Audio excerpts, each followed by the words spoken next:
corner 18. Tänä kanu na tatay sa mga apyo. Kanu yung nakakata. Dilok na tatay. Na magiya ka. Kasi ukko na ro. Ukko yo. Siya teba mo kay. Ko na to pa man ya sulu yattu no kulitak sa man rinda. Ukko yo ari. Tana kan mi nyo. Nero jaw na ako arata ka. Nero jama ya do sang mi nila kanu. Akato.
Base camp altitude 7,000 feet. Camp 1 altitude 8,000 feet. Camp 2 altitude 9,500 feet. Camp 3 altitude 11,000 feet. Camp 4 altitude 14,000 feet, the route of the crevasse. Camp 5 altitude 17,000 feet, the Golay. The Denali Pass and the summit of Mount McKinley, the highest point in North America. McKinley lowers here at the end of this highway, bristling with peaks, ridges, and crevasses. This is the end of the Earth's longest spine, a backbone that stretches from the Cordilleras of the Andes through the Rockies to its end here in Alaska, on the edge of the Arctic Circle. I knew McKinley well. I'd already climbed it twice before I got the wild idea to dare it again, this time with dogs. Not just any dog, but Huskies, the hardiest canines on the planet. If any creature could scale the world's highest snow mountain, it would be a Husky.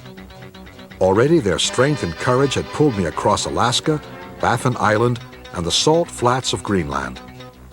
Surely McKinley would be a fitting challenge for this amazing animal.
Their names are Pip, Bruni, Sarah, the only female, Balto, and Noisette. 5 dogs tumble out onto the snow. 5 dogs ready for 20,000 feet. Cold and ice are their domain. They're always hungry. Huskies never lose their appetite or their courage. On this journey, they'll feast on an unvarying diet of about a pound of a mixture of blubber and dehydrated meat per day. We're bringing about 220 pounds.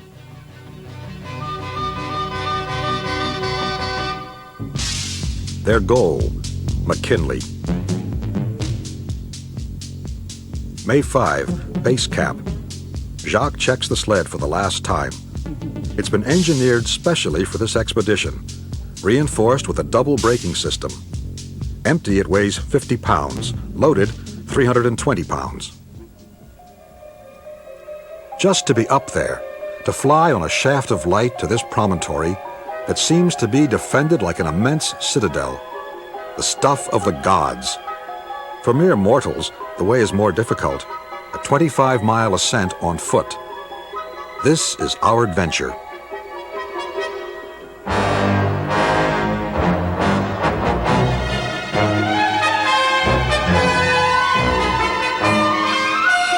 Blizzards, avalanches, the mountain threatens.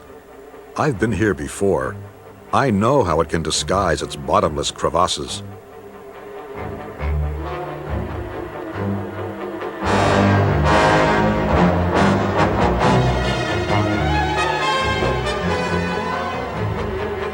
Five dogs and 7 men in a blizzard. Michel and Joël are guides. Frank, the other Michel. Jacques, the musher. Didier and me, driven by my vision.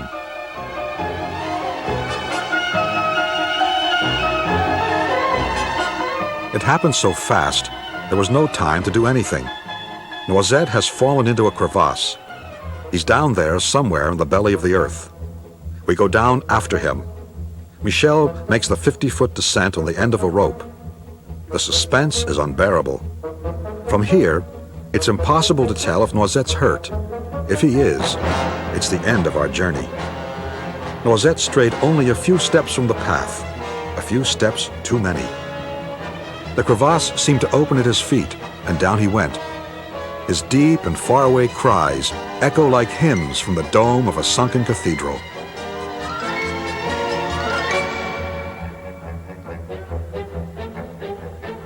Joël strains, pulling at the jolting, trembling rope. Noisette has panicked. His fear is contagious. We're hardly breathing. Luckily, the crevasse wall wasn't vertical. Noisette slid down it like a child on a sled. And there he hangs at the end of his rope, pardoned. This has to be the most beautiful day of his life, the day he saw death and lived.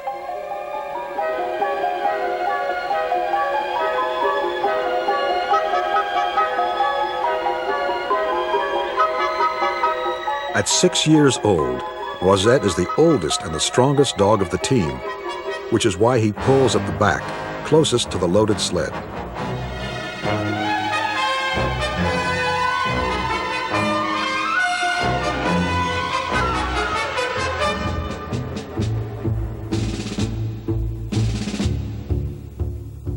The team is led by Pitt. Pulling in front is a privilege he would share with neither man nor dog. We're climbing the steepest incline on the planet. McKinley's base is only about 300 feet above sea level.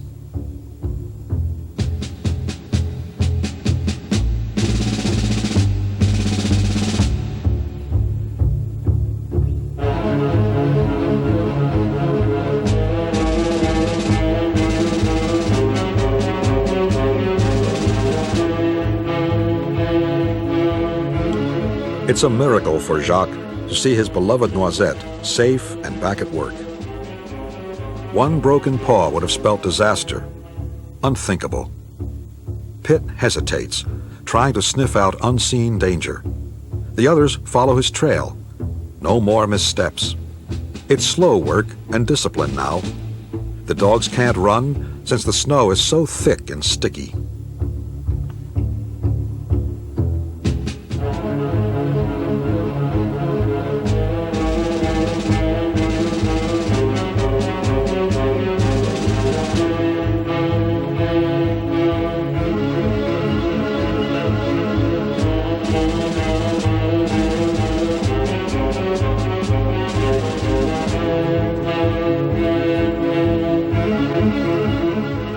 Like the Indians and trappers of the last century, we in our turn will blaze a trail with snowshoes. Today, Michel leads.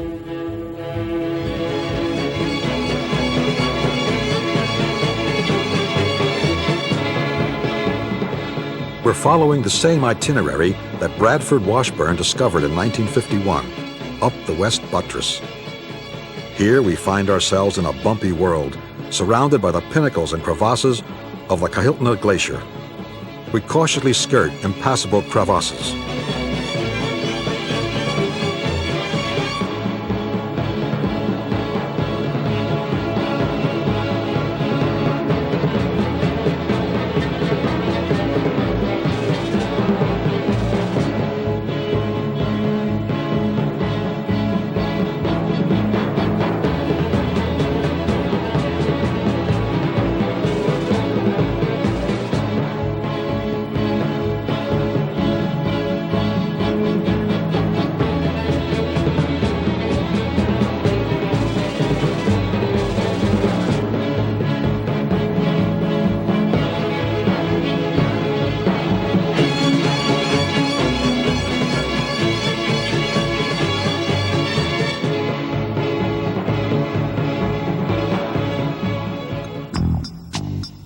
This is no place for a dog, not even a husky. Never before have they dragged a sled up such an incline. Never before have they climbed a mountain either. They climb slowly, questioning their musher with small looks and whimpers. Is this really where we must go? Up? It's as if they can't believe their eyes, and yet, up they go.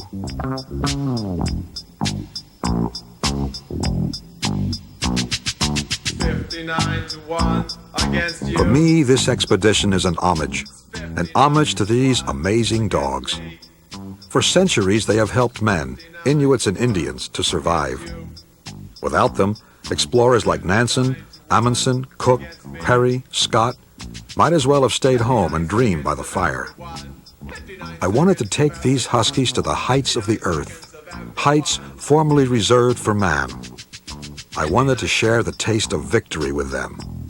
We will succeed together. $59-1 against you. It's 59-1 against me. Above 10,000 feet, the dogs can no longer pull the sled and its contents. Now we become their Sherpas. It takes 2, 3, sometimes 4 trips to carry everything to the high camps.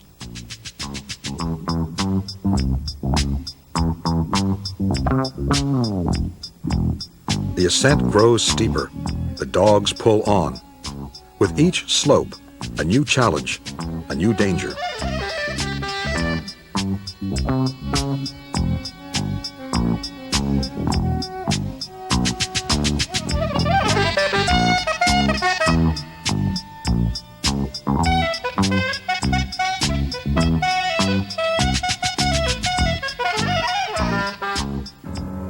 We come to a deep gash in the ice that seems to fall to unimaginable depths.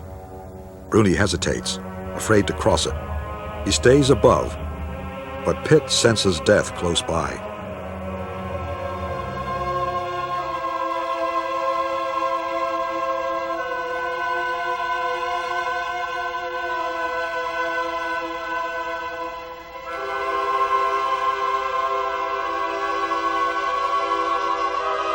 Pitt thinks this could be nothing at all. It's only one stride across. He whines. He crosses.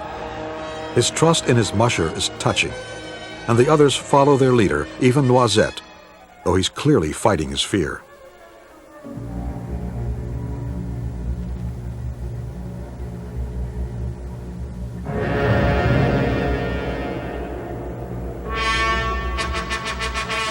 There are crevasses everywhere, most of them invisible, some hidden by a deceptively thin layer of snow.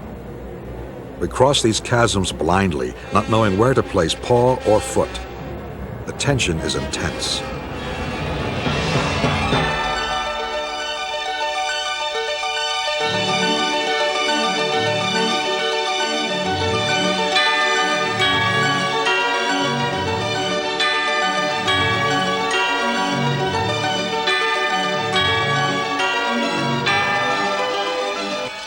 They keep going. Even these walls of ice don't stop them. Our dogs will be fine mountaineers, but we're close to collapse from the irregular rhythm and oxygen deprivation.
Mountain looms above us, mighty and impenetrable.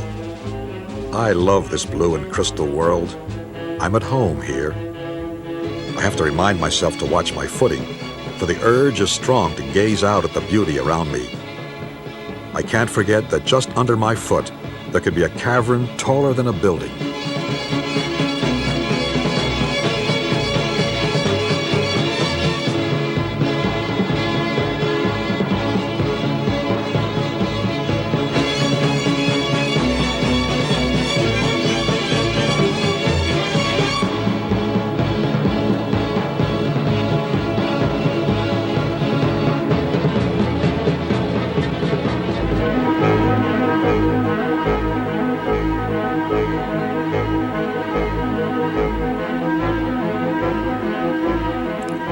Suddenly, we're in the fog. It muffles the musher's voice. The head dog, Pit, can't hear his orders. We creep blindly behind him. Our lives hang on his sense of smell.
Camp is our life. It takes at least an hour to set up. First, we put up the tents. Then we have to build snow walls around them. These serve as a windbreak. We're at Camp 4. It is May 20, and a blizzard is forecast. We've got to be ready for it. We build an igloo in case our tents are blown away in the wind. It's easy to be a bricklayer with ice bricks. Easy when you don't have frostbite or a blizzard to worry about. We cut blocks of fresh snow with a saw and build up the walls in a spiral formation as far as the keystone. This is how the Inuits lived for centuries. We're also leaving food and supplies for the descent.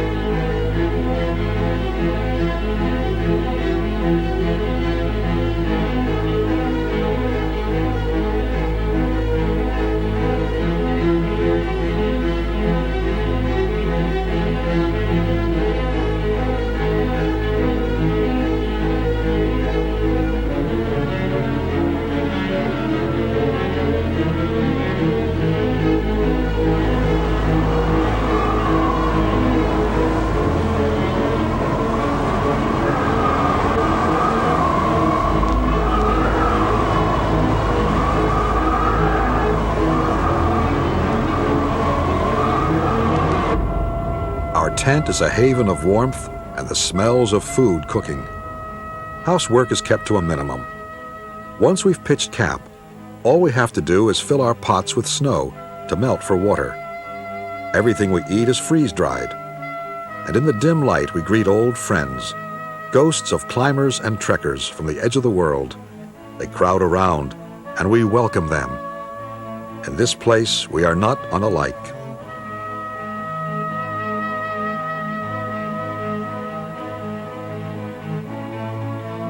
Convective activity, a lot of convective activity, and on the summit should be some snow and some rain,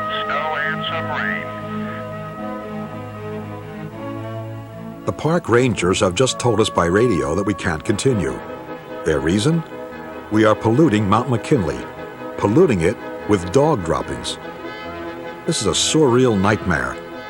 Here we are at the top of the world, an eternity away from civilization, and we're told a few dog droppings are polluting an entire mountain.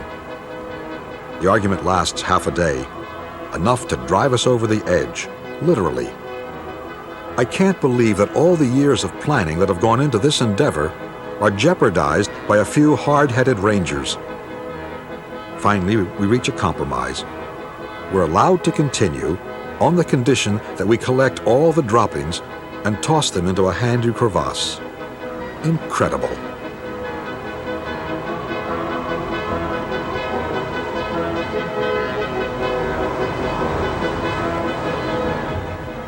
Our four-legged heroes are unaware of administrative nonsense. They are cozily tucked into their nests of snow. Huskies can endure temperatures as low as minus 45 degrees, as long as they are sheltered from the wind.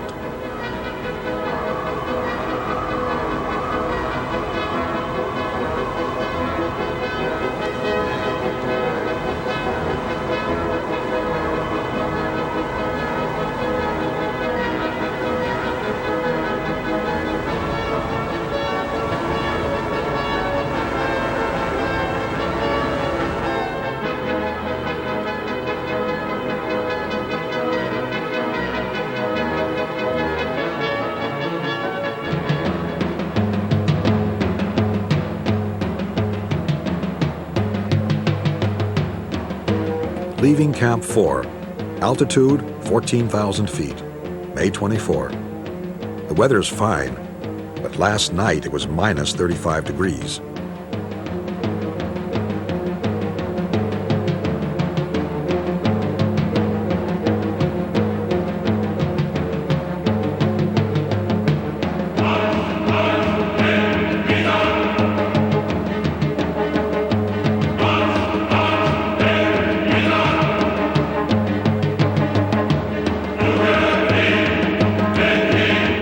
Dig a path in the thick snow to help the dogs through.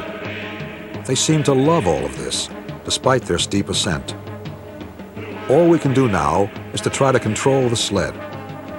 Despite the special blades on its runners, the incline is so steep that it could tip over into the abyss at any moment.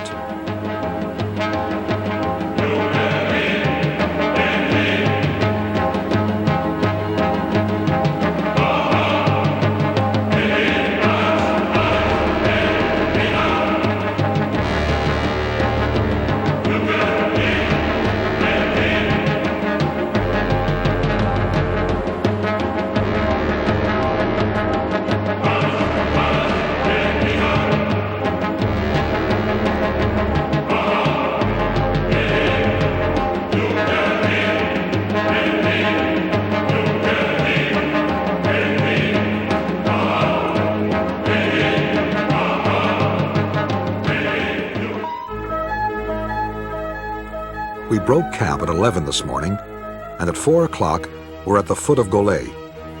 It's too steep. Our only solution is to attach ropes to the sled and pull it up, dogs and all. Man pulling dog, a first for everyone. Clearly, we aren't welcome here. The Rangers have done their best to sabotage us. They don't like our Huskies and their droppings. They say our dogs will ruin the trail for future climbers. They have forced us to break a brand new trail vertically up the Golay. Fine, we'll show them.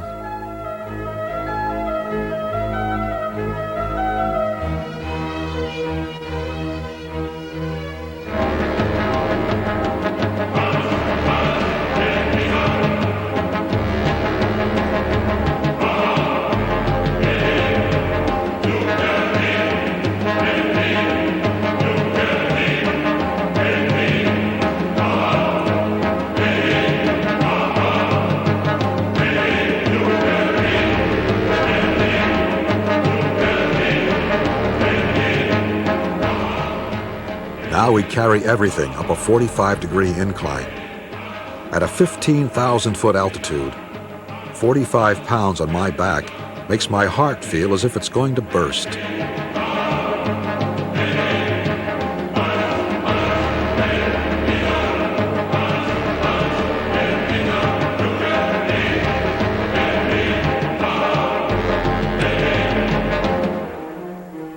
It's a tense moment. The dogs have to reach the mooring. A quick click. The carabiner opens, and Joel takes the weight of the dog alone, reattaches the carabiner above on the fixed rope. At moments like this, I regret my folly. What made me think I could make dogs climb where man could hardly go? With frozen hands, we continue. Bless our dogs. They help us as they can. No complaint, no despair. They humble me.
Bird, not a bear, not another living thing. The Huskies are the only animals we've seen in 32 days. There is only ice, boulder, crevasse, and a murderous slope.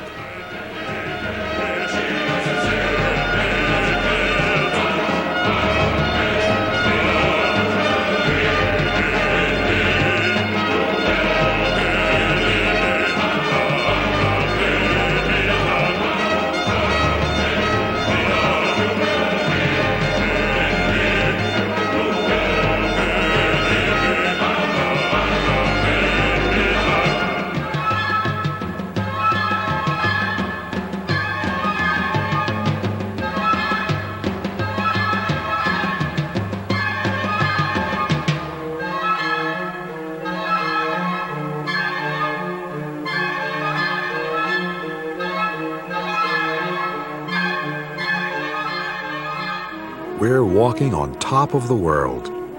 Mountains are islands, clouds, the sea.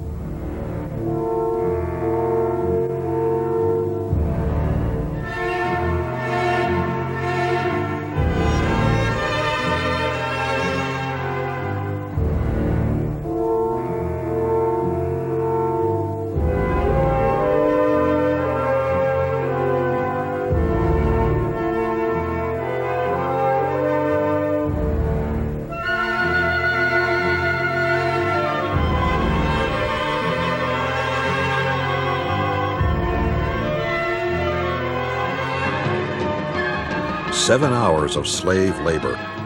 We plant a cable every 150 feet and haul the sled up after us. For every 3,000 feet we climb, we only actually ascend 1,500 feet up the mountain. It's a cruel illusion. The dogs are nearly finished from their efforts and the lack of oxygen. We could have climbed McKinley 4 times over if you were to add up all the miles we have walked just to transport our equipment from camp to camp.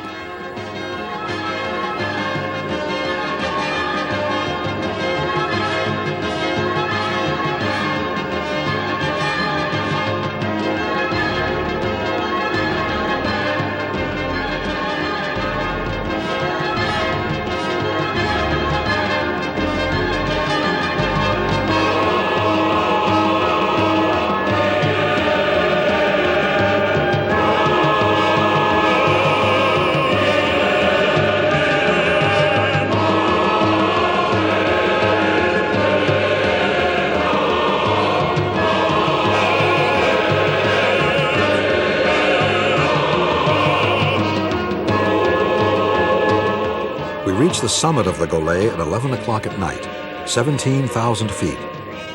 Luckily, the sun shines 22 hours a day in June. It skims the horizon. White turns to gold and then back to white. Here there is no night.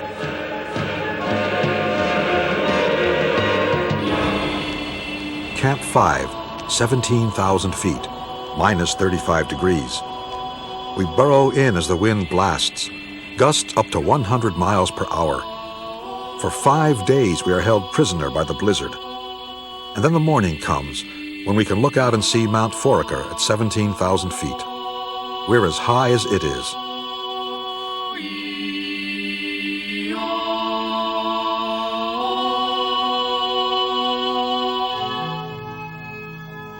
I remember how Michel and Joël laughed at me when I first suggested this adventure. But I knew they wouldn't be able to resist the challenge. They are both guides. For a guide, why not lead dogs as well as men? It's all a question of technique and safety. And of course, the thrill of doing something rather crazy.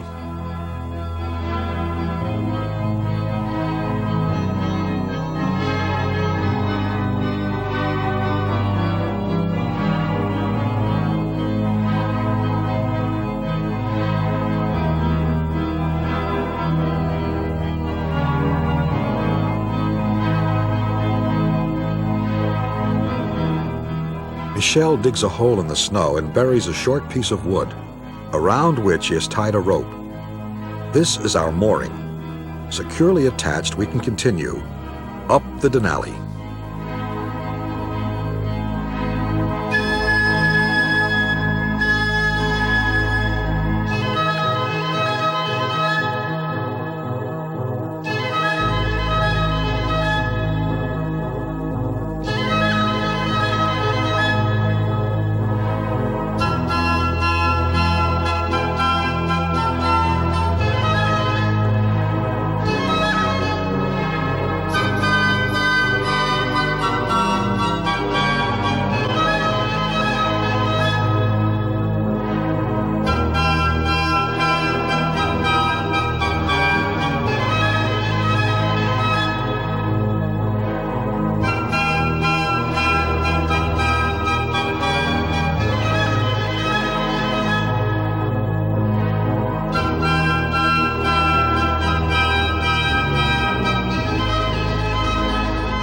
There's the summit, tomorrow's task.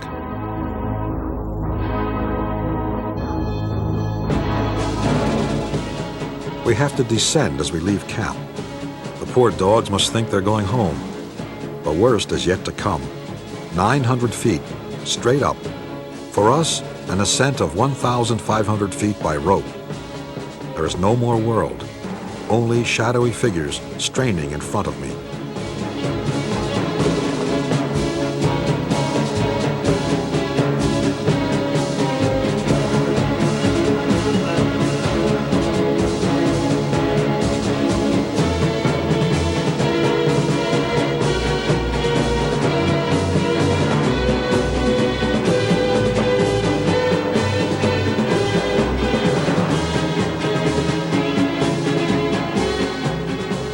Huskies can hardly stand.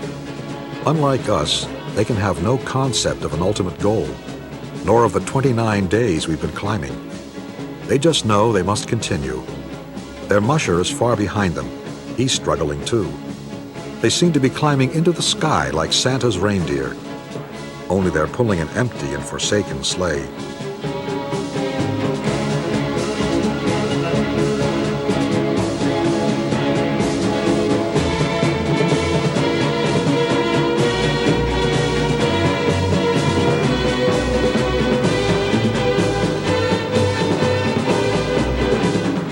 Pitt, Bruni, Syrah, Bolteau, Noisette, you've done it. There it is, the Denali Pass.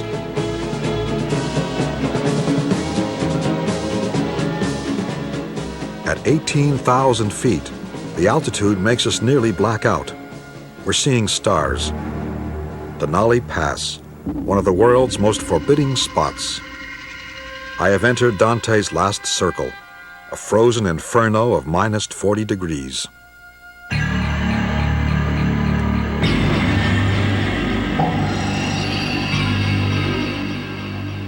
These gusts of wind have come straight from the Arctic. Our frail bodies are the first things they have touched. The Huskies fluff up their fur and turn their heads to escape its biting teeth. The wind is untamed here. It whistles, it screams, it taunts. And it could blow us all away in the blink of an eye. In 1967, 7 climbers were blown into the void here. Most expeditions give up here.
We can't see where the earth ends and the sky begins. We're climbing blindly. It feels like we're riding the wind uncontrollably towards precipices 12,000 feet deep.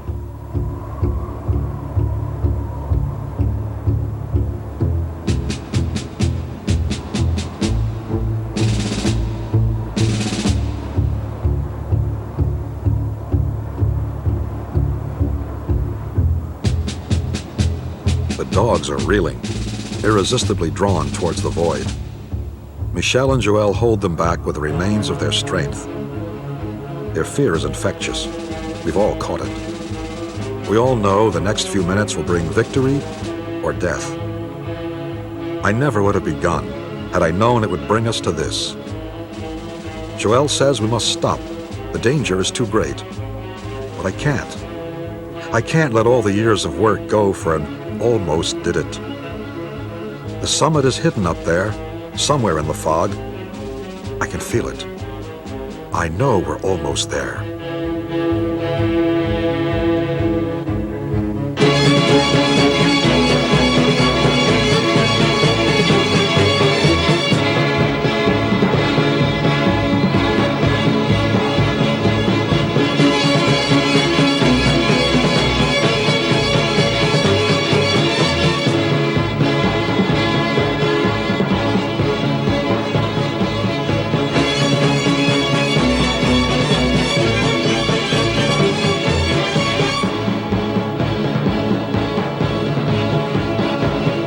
Gap? Even if it's only a thinning of this thick fog, it's enough to see where to put your feet. We're a thin line staggering along the roof of the world. The dogs must think we're crazy.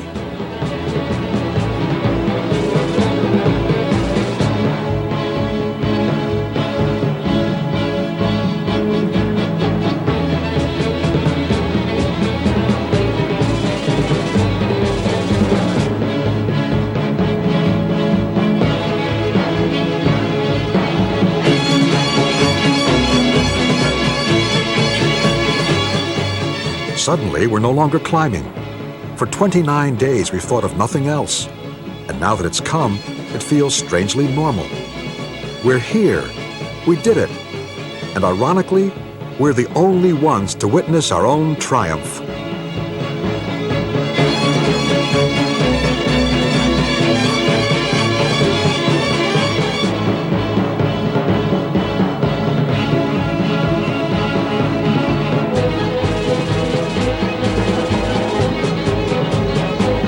It's your triumph. You are the heroes. Pitt, Bruni, Syrah, Volteau, and Noisette. There it is, your continent. Man lays it at your feet.